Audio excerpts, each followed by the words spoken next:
So what is going on, guys? NanoPrince93 here with another video, and we're coming at you guys with a different angle here because I wanted to change it up a little bit, but today I got an interesting one for you guys. So about a month ago, TCL reached out to me and they were like, hey, we got a new phone coming out. We really want to try it. We really want people to try it out, especially people that don't normally try out Android phones. We want you guys to try out this new phone that we have coming out. You know, we're known for TVs and we're jumping into the smartphone market, right? So that's what I have in my hand. I have the TCL 10 Pro. This video isn't a review of the phone itself. I'm almost done kind of playing with it. Again, I'm not an Android user whatsoever, so it's taken me a good while to kind of get that Android learning curve down and get everything that I need to know, the nuances of Android that I just don't know, that I would only know if I had been with Android for, you know, the years I've been with Apple, right? So still working on that review for you guys, but when I did get this phone, I went into a dilemma. I've been an iPhone user my entire life, besides back in 2013 when I had a Nexus 5. But switching my SIM card from my iPhone into this phone would be a mess, right? Because I use my iPhone to make all these videos. I use AirDrop for everything, iMessage, you know, I didn't want to mess any of that up. And then I also use iMessage for my work, you know, group chats. And if I'm the only one that gets a green bubble, it'll ruin everything. So what I did was I started looking at different carriers, right? I didn't want to get another T-Mobile SIM card because that's what I currently use. I didn't want to branch out to any of the big carriers because I didn't want to open up a whole new line just to use this phone the way it's supposed to work. So I started researching these smaller MVNO companies, which are mobile virtual network operators. And I'll explain what that is a little bit more, but that's what I went with, right? And what I came down to was I was in between Metro PCS, Visible, and Mint. And I ended up going with Mint, and that's what this review is going to be about, guys. It's going to be about Mint Mobile as a service and as a product, and I want to let you guys know if it's worth it or not, because it is extremely cheap compared to regular cell phone carriers that we have on a day-to-day. And the main reason I went with Mint is because they are associated with T-Mobile, and I've been a T-Mobile user for the past 7 years, and I love their service, so I might as well stick with Mint because they're under that T-Mobile service. So let's review Mint. I'm going to talk to you guys about it a little bit and see if it's right for you. So let's hop right into it.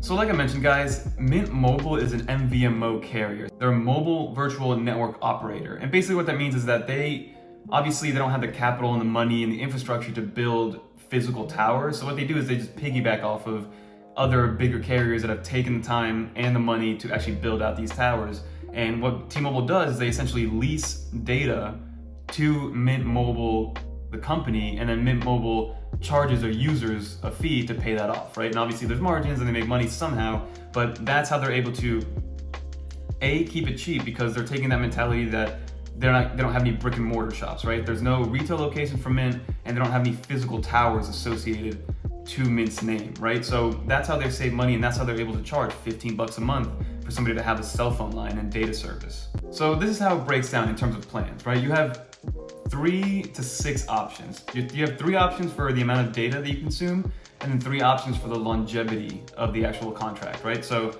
you have a 3, 8, 12 gigabyte option plans, and then you have a 3, 6, 12 month option plans. And Mint Mobile, it is technically a prepaid SIM card, but it's broken down monthly. So you can prepay for 3 months, prepay for 6 months, and prepay for 12 months. And what they do is they break it down to a monthly figure, and that's what you deal. And then that's how they break it up to you, and you can deal with it, you know, mentally and physically on how you're looking at the number, right? Because at the end of the day, you are paying, let's say you do get a 12-month contract, you're paying that all up front, and then you're good for 12 months. So it's in your mind, they mentally break it down for you in over a 12-month period. So my biggest worry with Mint Mobile was the type of service that I was gonna get, and then also the user experience, right? So the main reason, again, like I said, that I went with Mint Mobile was because they do piggyback off of T-Mobile's network, and I do like T-Mobile a lot, and I've been very happy with their service. But I wasn't sure if I was gonna get that full speed that I would get on T-Mobile, right? And as of, I believe, November of 2019, Mint Mobile has now allowed their users to use a full LTE spectrum of coverage, right? So what that means is that you get the same exact speeds from Mint that you would from T-Mobile. And so far it's been true. I've been testing it. I got this phone when I was in Florida, tested the T-Mobile network there, which overall wasn't amazing, and I still got decent speeds and equivalent speeds that what I got on my iPhone. Then I actually tested it in Washington, DC, and I was getting over 100 megabytes per second down on Mint Mobile's network, which essentially is T-Mobile's network. And then now I'm back in Jersey, and in Jersey I'm getting average T-Mobile speeds, especially when I'm indoors and at my apartment. The speeds aren't amazing, but they're there and it's working fine, and never had an issue with hopping onto a website, sending a text message, loading up a YouTube video. Everything's been working perfectly fine. And then another little thing that I'm gonna give you guys is that Mint Mobile actually, since we're on T-Mobile's network and T-Mobile has low band 5G, Mint Mobile allows you to use that same 5G network if your phone is 5G compatible. It's not that millimeter wave that Verizon has, but you are getting faster speeds than you would be on an LTE connection. So that's good to know. It's not really advertised by Mint. It just happens to be a feature that's, there. So definitely take advantage of it if you do have a 5G phone and that's what you're looking for. And then, like I said, the other thing that I was worried about was the app itself and the app experience. But the app has been pretty awesome, right? It's very, very simple. The UI is amazing. Actually signing up for Mint Mobile was really, really easy. So the one amazing thing about Mint Mobile is that there's a 7-day grace, free trial period. So basically all you do is you go online, you order a SIM card that they'll ship out to you. You gotta pay $5 for the shipping. And then they give you 7 days worth of service absolutely free. I think it's about 250 megabytes of data, 250 text messages and like unlimited calls.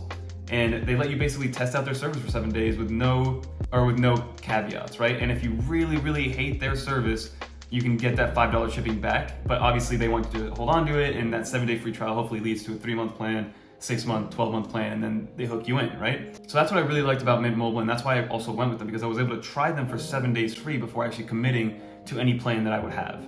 And then again, the Mint app itself, to actually once you get the SIM card, the Mint app kind of takes care of the rest. You put the SIM card in, you open up the application, you activate the SIM card. You can either bring your phone number that you currently have or have a second line, which is what I did. And in 2 minutes, you're up and running with full cell service. It might make you restart the phone, and then you're good to go to make calls, make your text messages, load up any website, load up a YouTube video like this one, and you'll be good to go.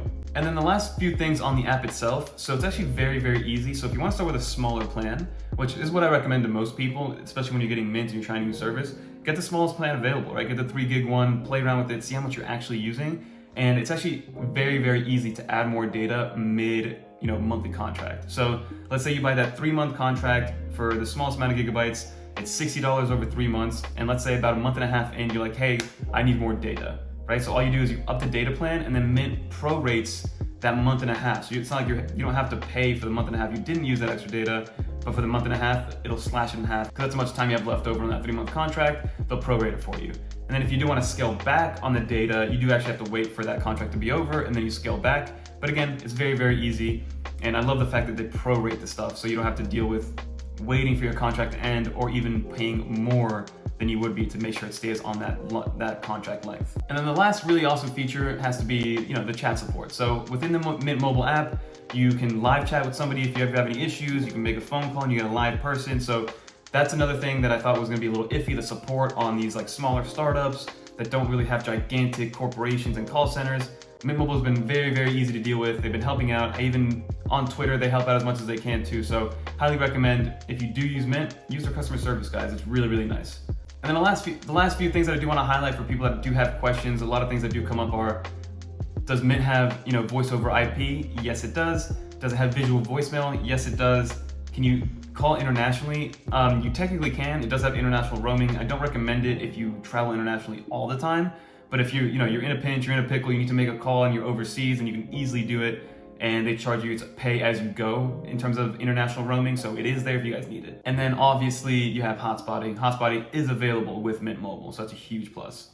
So in conclusion with Mint Mobile, these are my thoughts, right? The main thing is that I wanted to know is, who is this for? Who would want to use Mint Mobile instead of a major carrier, right? To me, what it's come down to is anybody that's around Wi-Fi all the time, right? Now you can literally buy a 3-month plan. So there's an intro special going on that for the first 3 months, you get the 12-month rate. So you can get 3 gigabytes for 3 months at $15 a month, 8 gigabytes at $20 a month, and 12 gigabytes at $25 a month, right? Which is a great deal. So you're spending $75 for 12 gigs of data per month over 3 months. So that's an amazing deal. Major carriers cannot compete with that. For example, yes, I have a bunch of add-ons on my T-Mobile account, but for 2 phone lines, we're paying $160, right? I think it's about $60 per phone for unlimited data and things like that. And then, T-Mobile pays for my Netflix, and there's a couple other add-ons like insurances and things like that. But all in all, I'm paying $160 for 2 phone lines versus Mint Mobile. For 2 phone lines, I could be spending $50 a month, right? So that's the things that you have to play around with and figure out if that's what you want. Because again, like I said, this carrier service, originally I would say it was for students, because students were always inside, they're always on Wi-Fi, you know, they're rarely out and about in an area that doesn't have Wi-Fi. So I would get the cheapest plan for the student, 15 bucks a month, 3 gigs of data that they could surf the web if they're, you know, out at a concert or whatever they're doing. They still have access to their internet with that 3 gigs of data, and then 90% of the time they're on Wi-Fi. So that was the main recommendation that I thought of at first. But now, since everybody's at home, work from home is becoming a new reality, Mint Mobile, I think, is about to take off because of the fact that people aren't out of their house long enough to be using 3 gigs of data, or even 8 gigs. I mean, if you want to go to 8 gigs, do the 8 gigs, but it's still a lot cheaper than it would be on a regular carrier. So that's who Mint Mobile is for. It's for people that are constantly on Wi-Fi, you know, aren't really out and about and don't rely on data cellular connectivity. So if you're always on the road and you're a digital nomad and need to hotspot everything all the time, maybe this isn't for you. But if you're somebody that's always around Wi-Fi, I highly recommend checking Mint Mobile out because it's done wonders for me. I renewed that, so after my 7-day free trial, I actually added 3 months to it so I can use this Android phone a little longer and make sure that I get the most out of it. They have my business. And then I'm also thinking about actually moving everything over from T-Mobile to Mint because it's just so much cheaper, guys. And I'm noticing that even though I do consume a lot of data, I'm at home. I'm at home a lot of the time and I don't really deal with cellular connectivity. The only time I really use it a lot is when I use Google Maps and I'm driving around.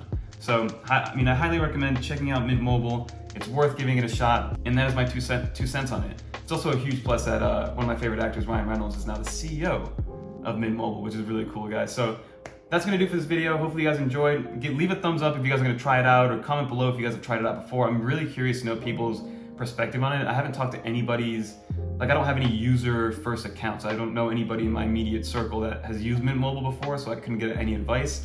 And there isn't a lot of content online about it either. So I will link one video that I saw that helped me out with this video a lot below. I thought it was really well done. And if you guys do want to check it out, I'll link Mint Mobile below. Again, like I said, comment if you guys have done it before, if you're going to do it, and what your experience is like. I'm very, very curious, guys. But that's gonna do it for this video. Don't forget to like, comment, subscribe. Until next time, peace.